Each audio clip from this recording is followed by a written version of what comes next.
Hello दोस्तों, आपका स्वागत है आपके अपने क्लास बीएस क्लास में। तो जैसा कि आपको पता है हमने पॉलिटी की क्लास को रिवीजन करवा रहे हैं। तो आपका स्वागत है। फिर से चलते हैं पहले क्वेश्चन पे। पहला क्वेश्चन है, भारत का राष्ट्रपति कितनी बार पुनः चुनाव के लिए पात्र होता है? यानी कि भारत का राष्ट्रपति कितनी बार चुनाव लड़ सकता है? तो 1 बार, 2 बार, 3 बार, कितनी भी बार, या इनमें से कोई नहीं। तो हम बता दें कि राष्ट्रपति कितनी भी बार चुनाव को लड़ सकता है। तो चलिए दूसरे क्वेश्चन पे। दूसरा क्वेश्चन है, 2022 के भारत के 16वें उपराष्ट्रपति चुनाव के लिए निर्वाचक मंडल में कितने सदस्य हैं? यानी कि 2022 में जो 16वां उपराष्ट्रपति का चुनाव हुआ उसमें कितने सदस्य थे? तो 798, 728, 88, 545, 250, या इनमें से कोई नहीं। तो 16वें उपराष्ट्रपति चुनाव में 788 सदस्य उम्मीदवार थे। तो चलिए तीसरे क्वेश्चन पर चलते हैं। तीसरा क्वेश्चन है, भारत का महान्यायवादी किसके द्वारा नियुक्त किया जाता है? यानी कि महान्यायवादी किसके द्वारा नियुक्त किया जाता है? विधि मंत्री, भारत के राष्ट्रपति, लोकसभा के अध्यक्ष, प्रधानमंत्री, या इनमें से कोई नहीं। तो हम बता दें कि महान्यायवादी भारत के राष्ट्रपति चुनते हैं। इसका राइट आंसर बी वाला होगा। चलिए अगले क्वेश्चन पर चौथे पर चलते हैं। चौथा है, राष्ट्रपति यानी कि राष्ट्रपति इसमें से क्या है? संसद का हिस्सा नहीं होता है, संसद का हिस्सा होता है, संसद का हिस्सा होता है और संसद में बैठता है, संसद में वोट दे सकता है, या इनमें से कोई नहीं। तो हम बता दें कि संसद का हिस्सा होता है राष्ट्रपति। तो इसका राइट आंसर बी वाला होगा। चलिए पाँचवें पर चलते हैं। पाँचवा है, भारत का प्रधानमंत्री किसके प्रति जवाबदेह होता है? यानी कि भारत का प्रधानमंत्री किसके प्रति जवाबदेह होता है? तो हम बता दें कि भारत का प्रधानमंत्री लोकसभा के प्रति जवाबदेह होता है। चलिए छठवें क्वेश्चन पर चलते हैं। छठवां है, भारत सरकार का कौन सा अधिकारी सदस्य न होते हुए भी भारतीय संसद की कार्यवाही में भाग लेने का अधिकार रखता है? उपराष्ट्रपति, नियंत्रक एवं महालेखा परीक्षक जिसे CAG कहते हैं, चुनाव आयुक्त, या इनमें से कोई नहीं। तो हम बता दें कि भारत अधिकारी का सदस्य न होते हुए भारतीय संसद में कार्यवाही में भाग लेने का अधिकार नियंत्रक व महालेखा रखता है। तो चलिए सातवें पर चलते हैं। सातवां क्वेश्चन, भारत के राष्ट्रपति अपनी शक्तियों का प्रयोग करते हैं। यानी भारत का राष्ट्रपति अपनी शक्ति का प्रयोग कैसे करते हैं? सीधे अथवा अपने अधीनस्थ अधिकारियों द्वारा, मंत्री के द्वारा, प्रधानमंत्री के द्वारा, मंत्रिमंडल के द्वारा, इनमें से कोई नहीं।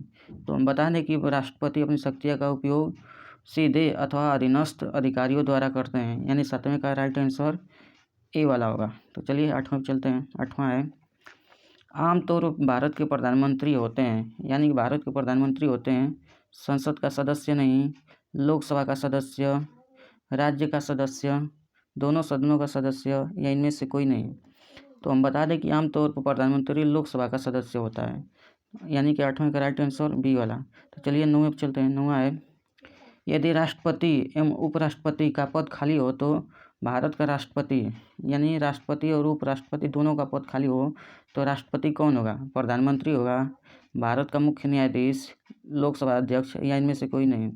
तो हम बता दें कि अगर राष्ट्रपति का पद खाली हो और उपराष्ट्रपति का भी पद खाली हो तो राष्ट्रपति कौन बनेगा? भारत का मुख्य न्यायाधीश ही राष्ट्रपति के पद को संभालेगा। चलिए 10वां पर चलते हैं। श्रीमती प्रतिभा पाटिल का भारतीय गणतंत्र के राष्ट्रीय के रूप में क्रम क्या है? राष्ट्रीय नहीं है, राष्ट्रपति रहेगा। यानी प्रतिभा पाटिल के राष्ट्रपति चौथे नंबर की थी। तो 10वें का राइट आंसर है सी वाला, 12वां। ये ऊपर नीचे हो गया है, 12वां, यानी 12वें राष्ट्रपति के रूप में थी। तो चलिए 11वें पर चलते हैं। 11वां है, श्री मोहम्मद अंसारी का भारत के उपराष्ट्रपति के रूप में कौन सा क्रमांक है? यानी मोहम्मद अंसारी कौन से क्रम के उपराष्ट्रपति हैं? तो हम बता दें कि मोहम्मद अंसारी 12वें नंबर के उपराष्ट्रपति हैं। तो चलिए 12वें क्वेश्चन पर चलते हैं। 12वां है, भारत के प्रधानमंत्री प्रमुख है। यानी कि प्रधानमंत्री प्रमुख क्या है? राज्य सरकार के, केंद्रीय सरकार के, राज्य तथा केंद्रीय सरकार दोनों के, या इनमें से कोई नहीं। तो हम बता दें कि प्रधानमंत्री केंद्रीय सरकार का प्रमुख होता है। तो इसका राइट आंसर बी वाला हो गया। चलिए 13वें क्वेश्चन पर चलते हैं। 13वां क्वेश्चन है, भारत का राष्ट्रपति किसके द्वारा हटाया जा सकता है? लोकसभा द्वारा, संसद द्वारा, मुख्य न्यायाधीश द्वारा, प्रधानमंत्री द्वारा। तो राष्ट्रपति को हटाने के लिए पहले लोकसभा या राज्यसभा में प्रस्ताव पारित करना होता है, फिर अगले में उसके अगले सदन में प्रस्तुत करना होता है। तो हम कह सकते हैं कि राष्ट्रपति पर महाभियोग लगाने के लिए यह कौन कर सकता है, तो यह संसद ही कर सकता है, अर्थात इसका राइट आंसर बी वाला है। तो चलिए 14वें क्वेश्चन पर चलते हैं। 14वां क्वेश्चन है, भारत के राष्ट्रपति को विशिष्ट केंद्र राज्य राजकोषीय संबंधों के बारे में सुझाव किसके द्वारा दिया जाता है? तो वित्त मंत्री, भारतीय रिजर्व बैंक, योजना आयोग या वित्त आयोग? तो वित्त आयोग द्वारा सुझाव दिया जाता है, अर्थात 14वें का राइट आंसर डी वित्त आयोग। चलिए अगले क्वेश्चन 15वें में चलते हैं। 15वां है, निम्नलिखित में से कौन लगातार 2 बार राष्ट्रपति रहे थे? यानी कि लगातार राष्ट्रपति 2 बार कौन थे? राजेंद्र प्रसाद, राधाकृष्णन, जाकिर हुसैन या ए और बी दोनों? तो हम बता दें कि डॉक्टर राजेंद्र प्रसाद लगातार 2 बार राष्ट्रपति रह चुके थे, अर्थात 15वें का राइट आंसर ए है। चलिए 16वें चलते हैं। 16वां है, भारत का कार्यपालिका अध्यक्ष कौन है? यानी कि कार्यपालिका अध्यक्ष किसे कहते हैं? राष्ट्रपति को, प्रधानमंत्री को, विरोधी दल के नेता को या भारत सरकार के मुख्य सचिव को? तो हम बता दें कार्यपालिका अध्यक्ष होता है राष्ट्रपति जी होते हैं, अर्थात 16वें का राइट आंसर ए राष्ट्रपति। चलिए 17वें में चलते हैं। 17वां है, भारत में राष्ट्रपति का चुनाव किया जाता है, यानी कि राष्ट्रपति का चुनाव कैसे होता है? प्रत्यक्ष निर्वाचन द्वारा, एकल हस्तांतरित द्वारा, अनुपातिक मत प्रणाली द्वारा, खुला बैलेट प्रणाली द्वारा? तो हम बता दें कि राष्ट्रपति का चुनाव अनुपातिक मत प्रणाली द्वारा होता है, अर्थात 17वें का सी वाला सही है। चलिए 18वें में चलते हैं। 18वां है, भारत सरकार को कानून विषयों पर कौन परामर्श देता है? यानी कि कानूनी विषय पर कौन परामर्श देता है? अटॉर्नी जनरल, उच्चतम न्यायालय के मुख्य न्यायाधीश, विधि आयोग के अध्यक्ष या इनमें से कोई नहीं? तो हम बता दें कि कानूनी विषय पर परामर्श अटॉर्नी जनरल देते हैं, अर्थात 18वें का राइट आंसर ए वाला। चलिए 19वें में चलते हैं। 19वां है, भारतीय संविधान ने केंद्रीय सरकार की अधिशासी शक्तियों को किसमें निहित किया है? यानी कि केंद्रीय सरकार की अधिशासी शक्ति किसमें निहित है? भारत के राष्ट्रपति में, भारत के प्रधानमंत्री में, केंद्रीय विधानमंडल में या उपर्युक्त सभी में? तो हम बता दें कि केंद्रीय शक्ति भारत के राष्ट्रपति में ही निहित होता है, अर्थात 19वें का राइट आंसर ए वाला। चलिए 20वें में चलते हैं। 20वां है, संविधान में मंत्रिमंडल शब्द का एक ही बार अर्थात पहली बार प्रयोग हुआ है, और वह है, यानी कि मंत्रिमंडल का प्रयोग किसमें पहली बार हुआ है? अनुच्छेद 352 में, 54 में, 74 या 56 या 76 में? तो हम बता दें कि मंत्रिमंडल का प्रयोग सर्वप्रथम 352 अनुच्छेद में हुआ था। तो चलिए 21वें पर चलते हैं। 21वां है, भारत के राष्ट्रपति को यह अधिकार नहीं प्राप्त है कि वह क्षमा प्रदान करे, सर्वोच्च न्यायालय के न्यायाधीशों को हटाए, आपातकाल की घोषणा करे या अध्यादेश जारी करे। यानी कि राष्ट्रपति को इनमें से कौन सा अधिकार प्राप्त नहीं है? तो 21वें का राइट आंसर है बी वाला, सर्वोच्च न्यायालय के न्यायाधीश को हटाए, यह उसको अधिकार नहीं प्राप्त है। तो चलिए 22वें पर चलते हैं। 22वां है, मंत्रिपरिषद उत्तरदायी होता है, यानी मंत्रिपरिषद किसके प्रति उत्तरदायी होता है? राष्ट्रपति के, प्रधानमंत्री के प्रति, अध्यक्ष के प्रति या संसद के प्रति? तो मंत्रिपरिषद संसद के प्रति उत्तरदायी होता है। तो चलिए 23वें क्वेश्चन चलते हैं। 23वां है, भारत के उपराष्ट्रपति के संबंध में कौन सा कथन असत्य है? यानी कि उपराष्ट्रपति के संबंध में कौन सा कथन असत्य है? इसकी योग्यता प्राप्त करने के लिए प्रत्याशी की आयु कम से कम 35 वर्ष होनी चाहिए। उपराष्ट्रपति राज्यसभा का सभापति होता है, या उपराष्ट्रपति का चुनाव भारत का राष्ट्रपति करता है, या भारत के प्रथम उपराष्ट्रपति एस राधाकृष्णन थे? तो इनमें से कौन सा कथन असत्य है? तो हम बता दें कि उपराष्ट्रपति का चुनाव भारत का राष्ट्रपति नहीं करता है, बल्कि दोनों सदन मिलकर करते हैं और विधानसभा मिलकर करता है, अतः इसका राइट आंसर सी वाला है, यह कथन गलत है। तो चलिए 24वें क्वेश्चन पर चलते हैं।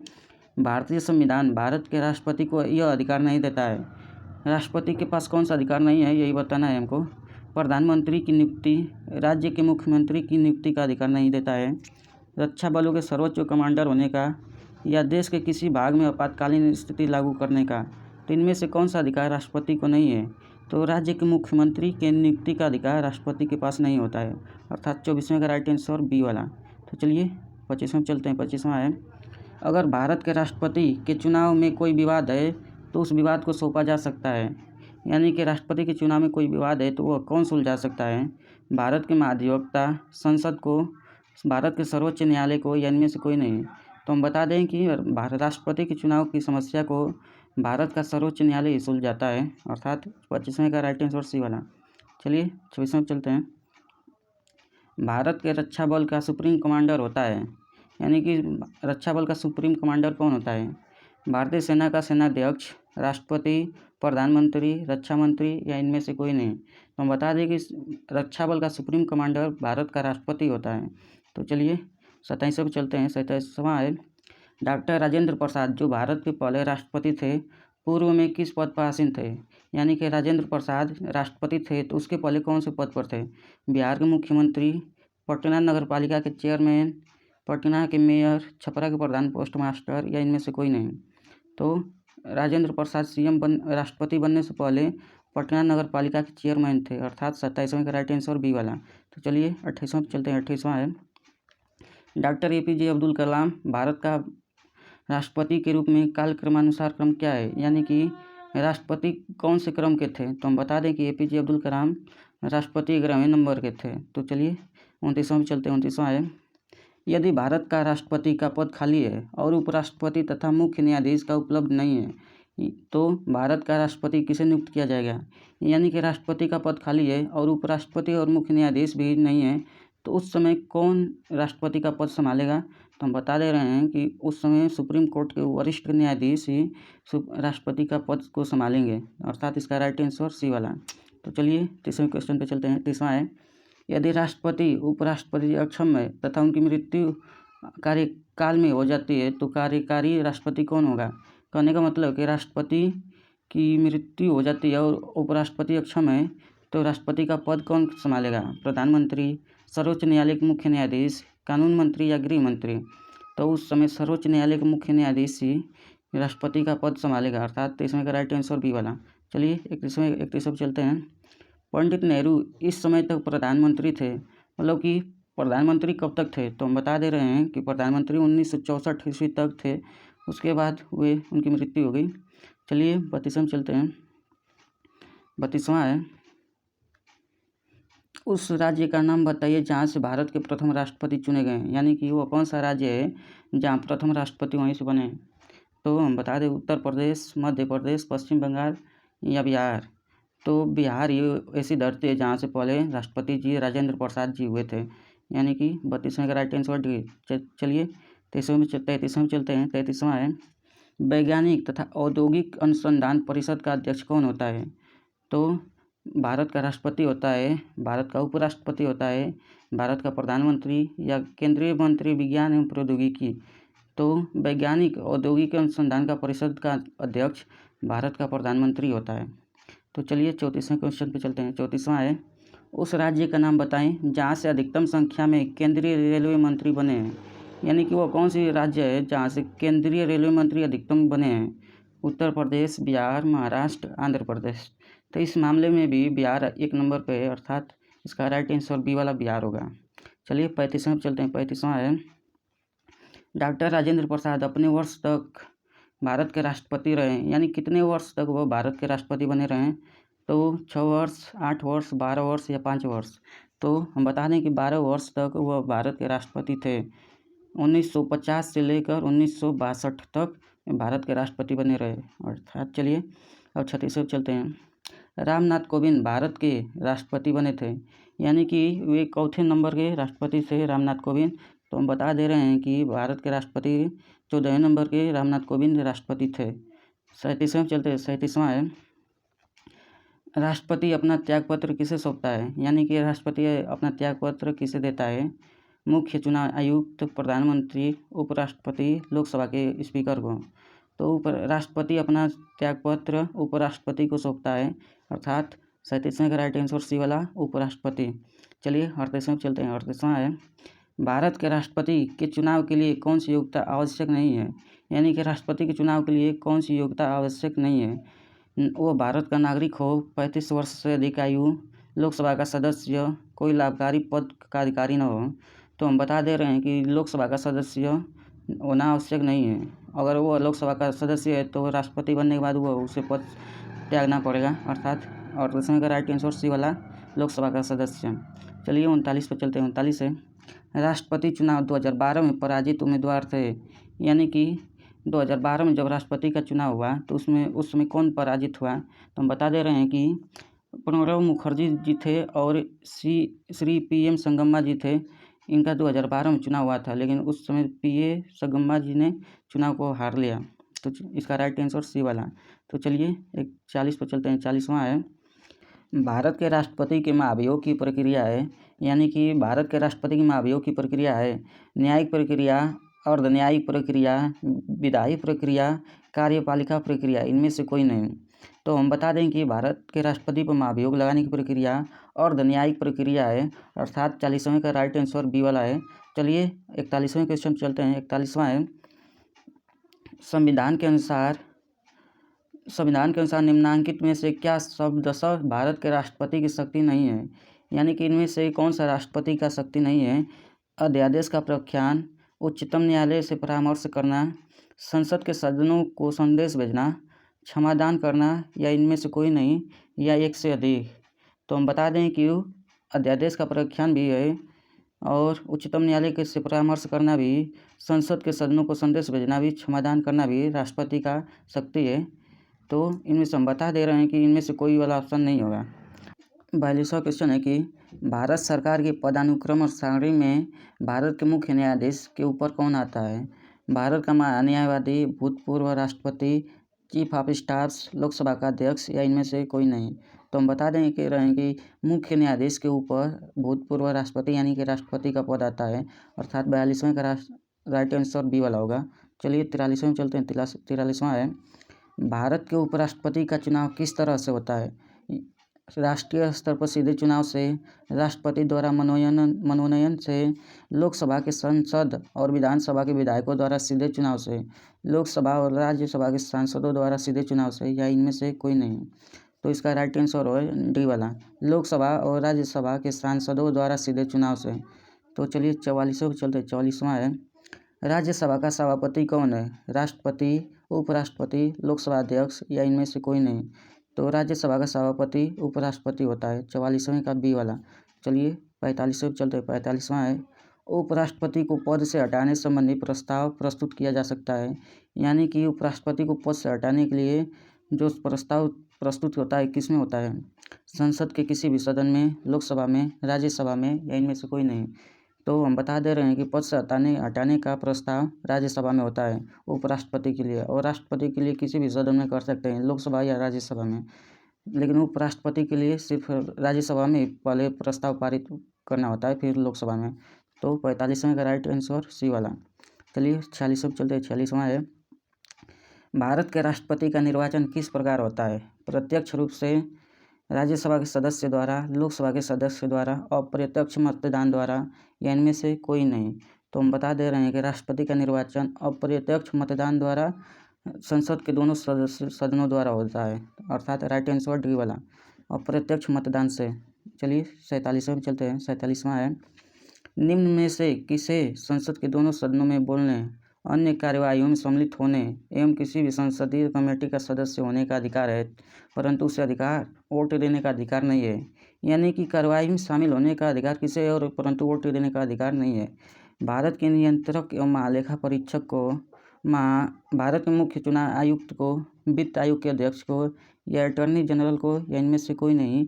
तो 47वें का राइट आंसर अटॉर्नी जनरल ही है, जो किसी भी संसद में किसी भी कमेटी में सदस्य हो सकता है, लेकिन वोट नहीं दे सकता है। तो 47वें का राइट आंसर डी वाला। चलिए 48वें में चलते हैं। 48वां है, लोकसभा और राज्यसभा की संयुक्त बैठक किसके द्वारा बुलाई जाती है। यानी कि लोकसभा और राज्यसभा की संयुक्त बैठक किसके द्वारा बुलाई जाती है। राष्ट्रपति द्वारा, लोकसभा के अध्यक्ष द्वारा, संसद द्वारा, या राज्यसभा के सभापति द्वारा। तो संयुक्त बैठक राष्ट्रपति द्वारा ही बुलाई जाती है, अर्थात 48 का राइट आंसर ए वाला। चलिए 49 पे चलते हैं। 49 है, निम्नलिखित में से राष्ट्रपति किसकी नियुक्ति करता है। भारत के महान्यायवादी, नियंत्रक एवं महालेखा परीक्षक, किसी राज्य के राज्यपाल, प्रधानमंत्री, या इनमें से कोई नहीं, या एक से अधिक। तो हम बता दे रहे हैं कि महान्यायवादी का भी नियुक्ति करता है, नियंत्रक और महालेखा परीक्षक का भी नियुक्ति करता है, राज्यपाल का भी, और जब बहुमत प्राप्त नहीं होता है तो प्रधानमंत्री का भी नियुक्ति करता है। तो इनमें से एक से अधिक, अर्थात 49 का राइट आंसर ई वाला। तो ये सेशन हमारा समाप्त हुआ। तो इस पर आप लोग अपना प्यार ज़रूर दिखाइएगा। चलिए बाय।